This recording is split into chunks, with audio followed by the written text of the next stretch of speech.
My husband left me for a wealthy mistress, not knowing I'm richer than her mistress and family combined.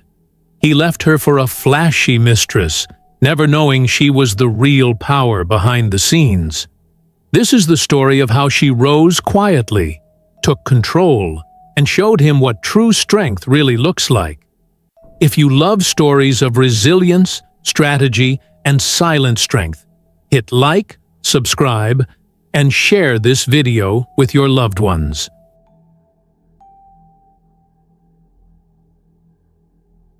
He looked me dead in the eye and said, "Ashley gives me everything you never could." I was on my knees, begging him not to leave. But Cole didn't even flinch. He grabbed his keys, walked out of the house, and left me sitting there in silence. What he didn't know? I'm worth 8 times more than Ashley will ever be. Let me start at the beginning. I met Cole at the University of Colorado during our sophomore year. I was the quiet, focused type, always working toward my future. I never talked much about where I came from.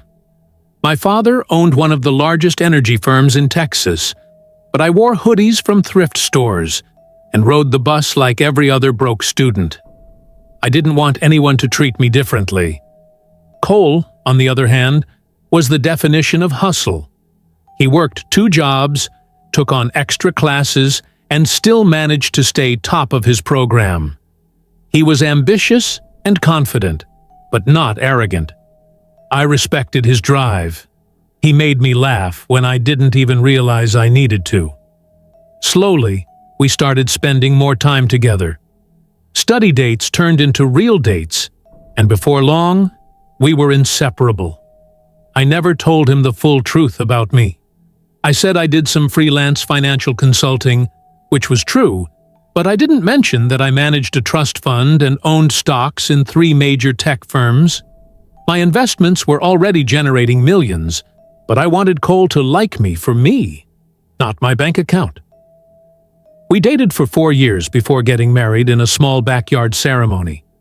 I paid for everything, from the rings to the honeymoon in Maui, but always made it seem like we split the costs.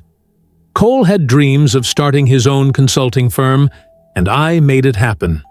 Quietly, behind the scenes, I covered his tuition for grad school, paid off his student loans, and handled every bill without a single question from him.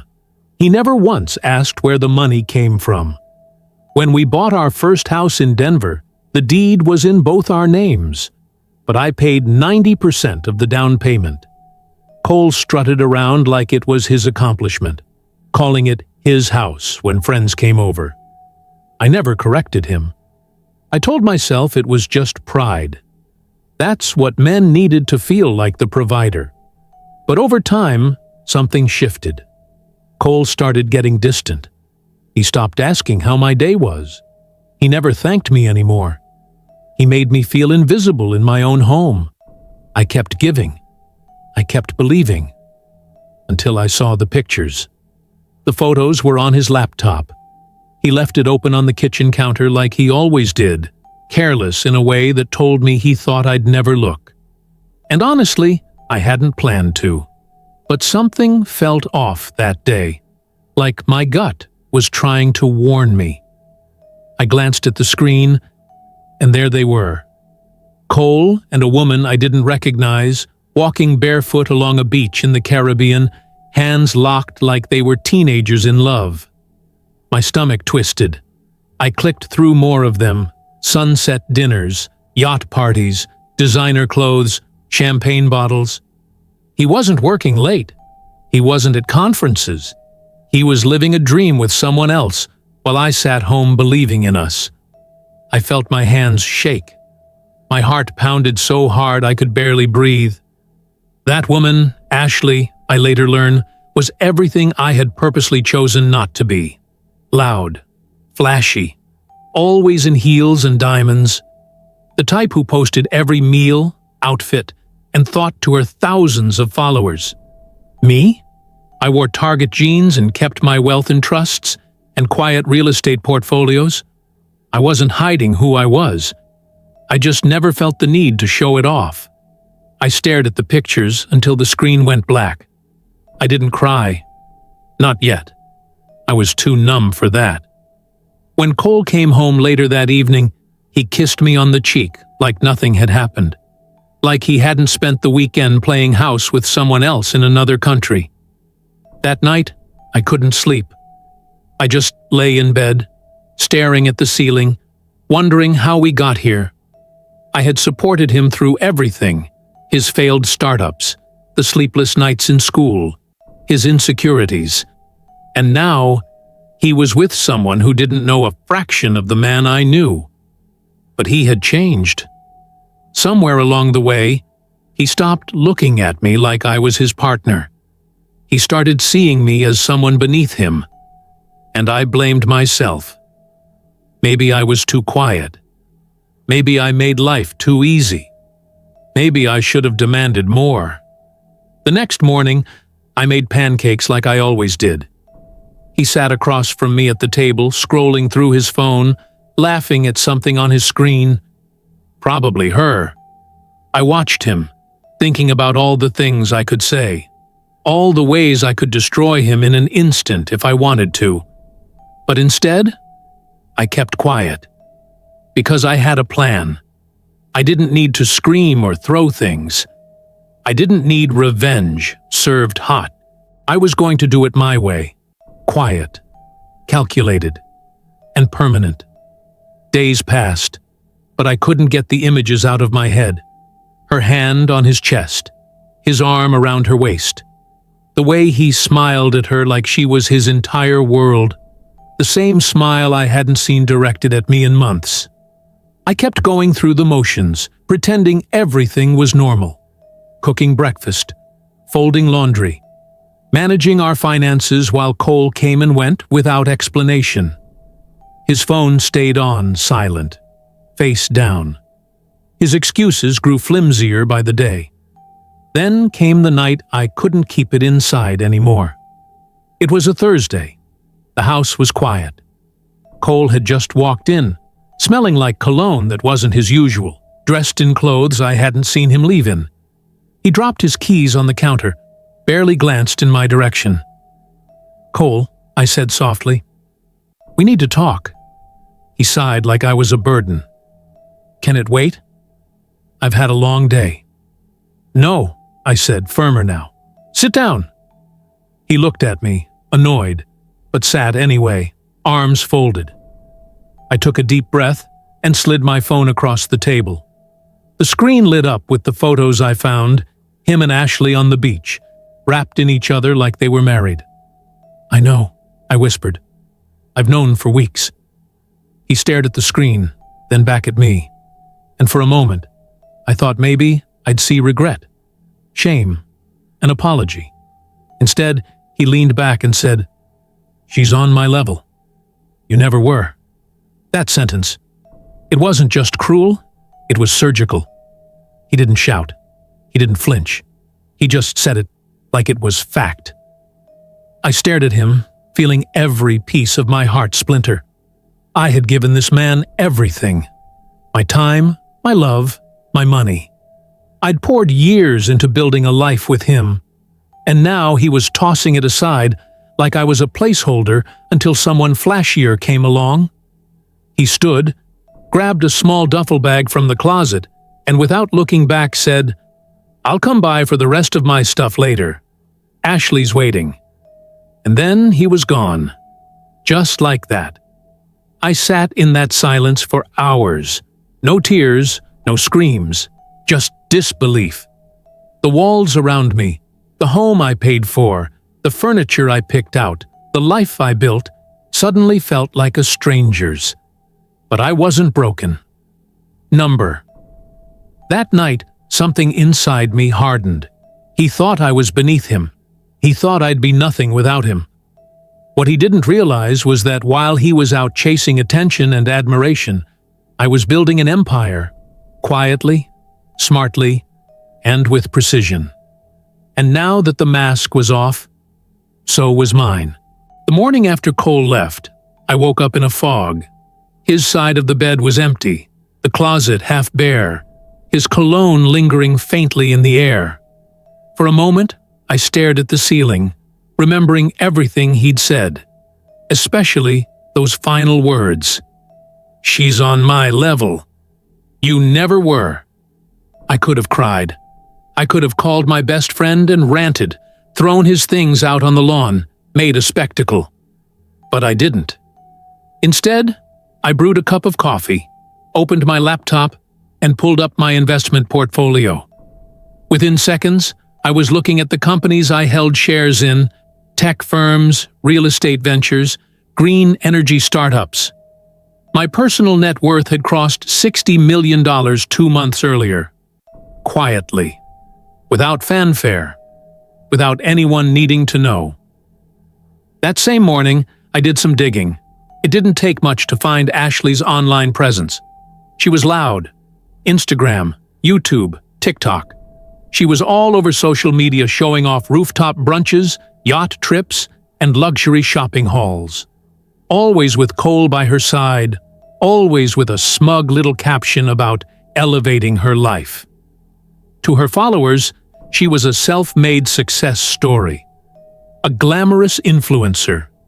A woman who manifested abundance. But I knew better. The tags in her posts, the brand deals, the penthouse she filmed in, it was all surface. Most of it wasn't even hers. One luxury label in particular caught my attention. She promoted their clothes in almost every post. What she didn't know? I was already a silent shareholder in that company. So while she strutted around in borrowed gowns and rented condos, I was collecting quiet dividends every time she posted. I wasn't interested in petty revenge. I didn't need to scream, "Look at me."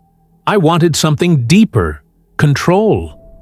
Not the kind that comes from public spectacle, but the kind that moves chess pieces while the world watches a completely different board. So I took the next step. Through one of my holding companies, I increased my investment in the agency that booked her influencer deals. No public links to me, no social media connections, just clean, quiet acquisitions. She had no idea, neither did Cole. They were busy performing, soaking in likes, feeding off admiration. Meanwhile, I was positioning myself behind the curtain, buying pieces of the world they thought they were conquering. Let them have the spotlight. That was never my stage, because while they were chasing attention, I was building leverage. And soon, they'd feel it. Not through drama, not through gossip, but through consequences that came with no warning, no name attached. By the end of that month, I had all the pieces I needed in place. The first move? Their condo. Ashley had posted just enough about the view, the elevator mirror, and the rooftop pool that I was able to pinpoint the exact building in downtown Miami. I didn't need to stalk. Public records, tagged locations, and her own need to be seen did the work for me. The unit was leased, not owned. Through one of my shell companies, I made inquiries and offered to purchase several units in the building, including theirs. It took some maneuvering, but within weeks, I held ownership. When the lease expired, I gave no renewal option, just a polite notice. The property would no longer be available. No warnings, no confrontation, just gone. I never saw their reaction, but I didn't need to. I knew what it meant to them. That condo wasn't just a home, it was their stage. It was where they curated the illusion of success, love, and luxury. Losing it meant losing the backdrop to their story. While they scrambled for a new place to shoot their content, I made my second move. Ashley's biggest brand deal, the one she flaunted in every caption and wore like a badge, was her lifeline. Nearly every photo she posted featured them. What she didn't know was that I had already acquired a controlling interest in the parent company through a separate investment firm. Quietly and professionally, her short-term influencer contract wasn't renewed. One week, she was tagging the brand daily. The next, it was gone. No announcement, no scandal, just a vanishing act. Her audience didn't notice immediately. They thought she was switching gears, But I knew what it really was, one of her foundation blocks collapsing. Around that same time, Cole reached out. A text. "I've been thinking about you lately. Things feel different now. I miss the peace you brought into my life."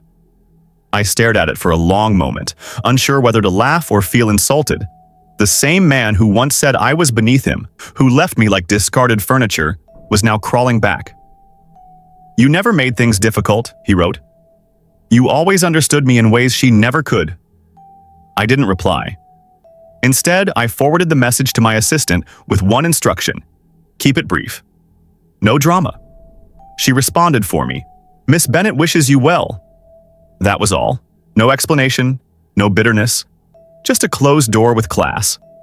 I wasn't playing their game anymore. While they lived loudly, I thrived silently. I wasn't interested in his regret. I was too busy owning the pieces of the world they pretended to belong to. After my assistant sent that message, I blocked Cole's number. Not out of spite, but out of peace. That chapter was closed, and I had no intention of reopening it, not even to watch him squirm. I had already done what I needed to do. The stage they danced on was crumbling, and they hadn't even realized it yet. I didn't watch their social media anymore. I didn't need to. Every time Ashley posted a new Dream Life video, I already knew what she'd be wearing, what brand she'd be tagging, and who had sponsored it, because more often than not, I had a hand in it. The more they performed, the more return came back to me. And when the next blow came, it wasn't a headline, it was silence. One of Ashley's luxury partnerships, the most visible one, disappeared from her feed overnight. No press release, no drama, just absence. Her followers speculated. Some said she was rebranding. Others claimed she was pregnant or launching her own line. None of it was true. What really happened? I'd acquired the company behind the brand through a discreet holding, and I made the decision not to renew her influencer deal. Legally, cleanly, and without emotion. Suddenly, she had to work twice as hard to maintain the illusion. The penthouse wasn't available anymore. The big brand gigs were drying up, and the man she thought was her equal, he was starting to look a little less confident now that the luxury bubble was leaking. I heard from a mutual friend that Cole was complaining about stress. "Too much pressure," he said. "Everything feels heavy now." He had no idea I was the weight behind it. While they stumbled, I was climbing. That same month, I received an invitation to speak on a panel in New York, an exclusive wealth conference focused on long-term financial strategy and legacy building. Normally, I stayed behind the scenes. I wasn't one for spotlight or applause, but something about this felt right. I agreed. I flew in quietly, spoke simply. I didn't name drop, didn't talk about the past. I spoke about discipline, ownership, and how real wealth isn't loud. The room was filled with people who understood, those who didn't need flash to recognize power. Afterward, Forbes published a write-up on the event. The headline was subtle. "The Quiet Builder: How Madison Bennett Amassed a $70 million Portfolio Through Trust, Tact, and Time." It wasn't viral, it didn't need to be, but the right people saw it, including Cole. Ashley's biggest brand deal, the one she flaunted in every caption and wore like a badge, was her lifeline. Nearly every photo she posted featured them. What she didn't know was that I had already acquired a controlling interest in the parent company through a separate investment firm. Quietly and professionally, her short-term influencer contract wasn't renewed. One week, she was tagging the brand daily. The next, it was gone. No announcement, no scandal, just a vanishing act. Her audience didn't notice immediately. They thought she was switching gears. But I knew what it really was, one of her foundation blocks collapsing. Around that same time, Cole reached out. A text. "I've been thinking about you lately. Things feel different now. I miss the peace you brought into my life." I stared at it for a long moment, unsure whether to laugh or feel insulted. The same man who once said I was beneath him, who left me like discarded furniture, was now crawling back. "You never made things difficult," he wrote. "You always understood me in ways she never could." I didn't reply. Instead, I forwarded the message to my assistant with one instruction: keep it brief. No drama. She responded for me: Miss Bennett wishes you well. That was all. No explanation, no bitterness, just a closed door with class. I wasn't playing their game anymore. While they lived loudly, I thrived silently. I wasn't interested in his regret. I was too busy owning the pieces of the world they pretended to belong to. After my assistant sent that message, I blocked Cole's number. Not out of spite, but out of peace. That chapter was closed, and I had no intention of reopening it, not even to watch him squirm. I had already done what I needed to do. The stage they danced on was crumbling, and they hadn't even realized it yet. I didn't watch their social media anymore. I didn't need to. Every time Ashley posted a new Dream Life video, I already knew what she'd be wearing, what brand she'd be tagging, and who had sponsored it. Because more often than not, I had a hand in it. The more they performed, the more return came back to me. And when the next blow came, it wasn't a headline, it was silence. One of Ashley's luxury partnerships, the most visible one, disappeared from her feed overnight. No press release, no drama, just absence. Her followers speculated. Some said she was rebranding. Others claimed she was pregnant or launching her own line. None of it was true. What really happened? I'd acquired the company behind the brand through a discreet holding, and I made the decision not to renew her influencer deal. Legally, cleanly, and without emotion. Suddenly, she had to work twice as hard to maintain the illusion. The penthouse wasn't available anymore. The big brand gigs were drying up. And the man she thought was her equal? He was starting to look a little less confident now that the luxury bubble was leaking. I heard from a mutual friend that Cole was complaining about stress. "Too much pressure," he said. "Everything feels heavy now." He had no idea I was the weight behind it. While they stumbled, I was climbing. That same month, I received an invitation to speak on a panel in New York, an exclusive wealth conference focused on long-term financial strategy and legacy building. Normally, I stayed behind the scenes. I wasn't one for spotlight or applause, but something about this felt right. I agreed. I flew in quietly, spoke simply. I didn't name drop, didn't talk about the past. I spoke about discipline, ownership, and how real wealth isn't loud. The room was filled with people who understood, those who didn't need flash to recognize power. Afterward, Forbes published a write-up on the event. The headline was subtle. The Quiet Builder: How Madison Bennett amassed a $70 million portfolio through trust, tact, and time. It wasn't viral. It didn't need to be. But the right people saw it, including Cole. That night, my phone lit up with his name again. 2 missed calls, then a message. "I just read the article. I always knew you were smart. Maybe things would have been different if I had understood you better." I didn't feel satisfaction. I didn't feel pity. I felt nothing. And that was the most powerful feeling of all. I stared at Cole's message for a moment, then quietly forwarded it to my assistant. "Please respond," I wrote. Kindly, briefly. She replied as instructed. "Miss Bennett is unavailable, but wishes you continued success." Then I blocked his number one final time. Not out of anger, not to make a point, but because I had truly moved on, and I had no desire to revisit that past. The woman who once knelt on the floor, crying, begging him not to leave, that woman had learned. She had grown. She now knew that peace is more valuable than closure, and sometimes, nothing is the most powerful response of all. Life became quiet again, but in a different way. Not the hollow silence of heartbreak, but the calm of total clarity. The work I'd done in the shadows all those years had paid off. While Ashley and Cole tried to maintain the illusion, I simply lived. No hashtags, no curated captions, just results. I spent my time expanding my real estate holdings, launching an educational initiative for underprivileged girls in rural Georgia, and consulting for private wealth firms that never even knew my full story. And that was the way I liked it. Recognition didn't change me. It just confirmed what I already knew. I had been building something real while they chased the artificial. A few months later, I attended a private gathering in Aspen, hosted by one of the equity groups I'd invested in. High-level players only.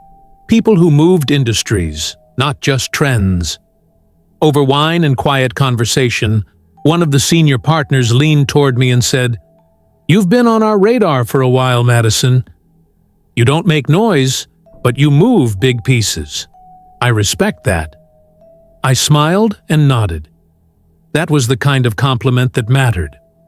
Far from the noise, Cole and Ashley's picture-perfect life began to crack publicly. The sponsored content slowed down. The designer bags appeared less frequently. Ashley posted a long caption about taking a break for mental clarity. But anyone who knew branding knew what that really meant. Partnerships were vanishing. I never gloated. I never made a single move that wasn't rooted in strategy. Every decision I made had purpose. The same companies Ashley once flaunted? I owned them now. The agencies that booked her deals? I oversaw them.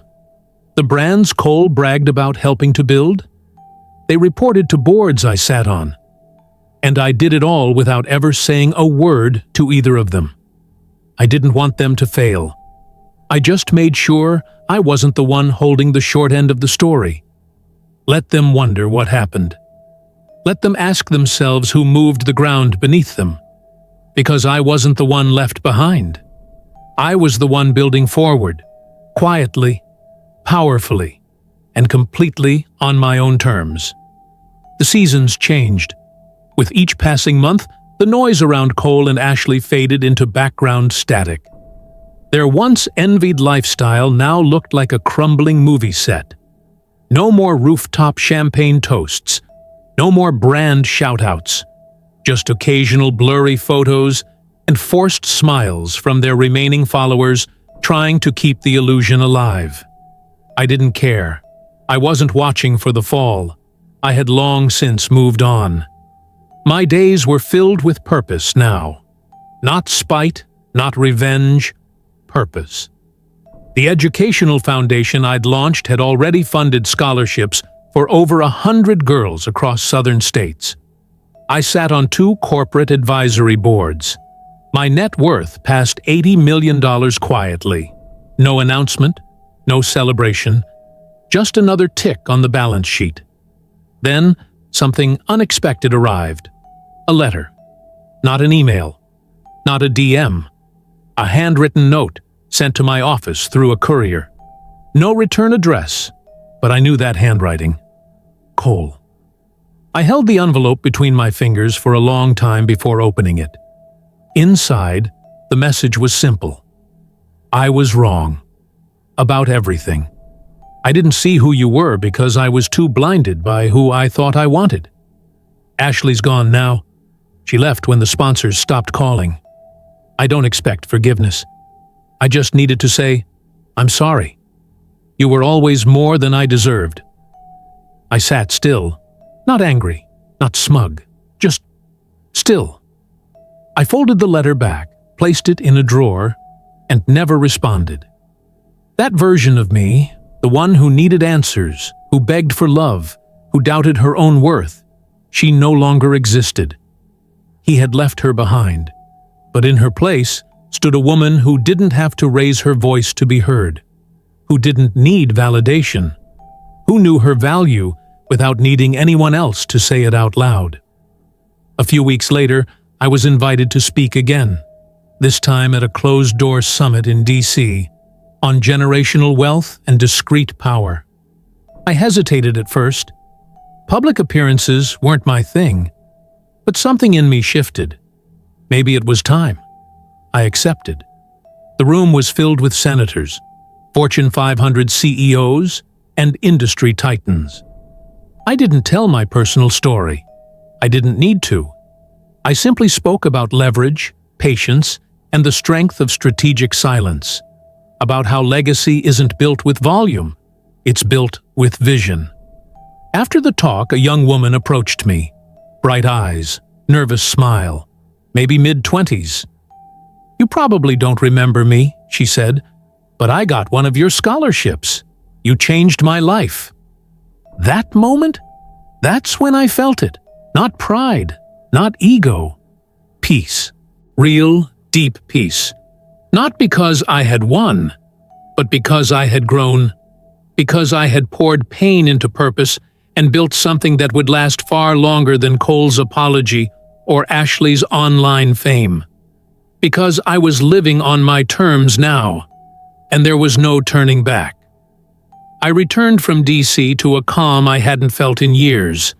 There were no emotional leftovers, no regrets tugging at me. I had said nothing to Cole. I hadn't needed to. That drawer with his letter remained closed, untouched, just like the door to that chapter of my life. Back home, I spent more time on my quiet empire, expanding my trust portfolios, negotiating acquisitions through my firms, and mentoring young women entering finance. No cameras, no red carpets, just purpose. Then came something unexpected. Forbes Women requested an interview, not a feature, an in-depth conversation.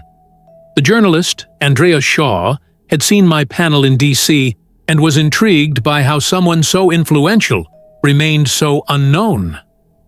At first, I declined. The anonymity had always been my armor. But Andrea wasn't interested in spectacle. She wanted to talk about strategy, silence, and power built from the shadows. That I could do. The article, published a few weeks later, was titled, "Madison Bennett, the invisible force behind the brands you worship." No photo shoots, no glam squad. Just my words, my voice, and a glimpse into the machine I had quietly constructed. It wasn't viral, but in the rooms that mattered, it echoed. The same day the article went live, I received a flood of messages from CEOs, venture capitalists, nonprofit leaders, all respectful, all curious. One of them even invited me to join the board of a clean energy initiative backed by government funding. And then, once again, Cole's name popped up. This time not on my phone, but in conversation. A colleague mentioned casually, "You used to be married to Cole Rivers, right? He's trying to pitch an app now. Word is, he's struggling to raise seed money. His reputation took a hit after his last venture flopped." I didn't comment. I just nodded. Later that night, curiosity got the best of me. I searched his name online. There he was, on LinkedIn, trying to look like a founder again. His smile was forced, the bio long and embellished. No mention of Ashley, no mention of success. The world that once adored his ambition now barely remembered him. And me? I was never mentioned, just a ghost in his story. A shadow from his past. Which was fine, because in mine, he was a lesson. One I would never forget, but one I no longer needed to carry. I stepped onto my balcony that night, overlooking a home I'd built from the ground up, on land I owned, with no one's name on the deed but mine. I sipped wine slowly, watching the stars blink into place. Not out of celebration, not out of smugness, just gratitude. For the strength to stay silent, for the power to walk away, and for the wisdom to know that I had already won, simply by choosing myself. The following months were a quiet symphony of growth. I poured energy into the ventures I believed in, the causes close to my heart, and the people who mattered. The chaos of my past became a distant echo, less a wound and more a scar. A reminder of resilience. The invitations kept coming. Panels, summits, private events. All spaces where power whispered rather than shouted. I embraced them, but on my own terms, always mindful of the balance between visibility and privacy. Cole? He was a chapter fully closed. His occasional attempts to reconnect were met with polite distance or no response at all. I wasn't angry or bitter. I simply recognized that some doors, once closed, stay that way, for our own good. One crisp autumn evening, I found myself standing in the entryway of my new home, a place I designed not just as a house, but as a sanctuary. Every corner reflected who I was: understated elegance, thoughtful detail, and a quiet strength. It was nothing flashy, but everything I needed. I thought back to the woman I used to be, the girl who begged, who doubted, who hid her true self in fear of losing love. I didn't hate her. I felt a profound tenderness for her courage and vulnerability. She was the seed from which I had grown. Now, I was free. Not because I had amassed wealth or power, but because I had reclaimed my story. I no longer needed to prove my worth to anyone, not Cole, not Ashley, not the world. True freedom was being unapologetically myself, living life on my terms. As I walked through my home, I smiled softly. The future was mine to shape, quietly, confidently, and with a heart finally at peace. And that was more than enough.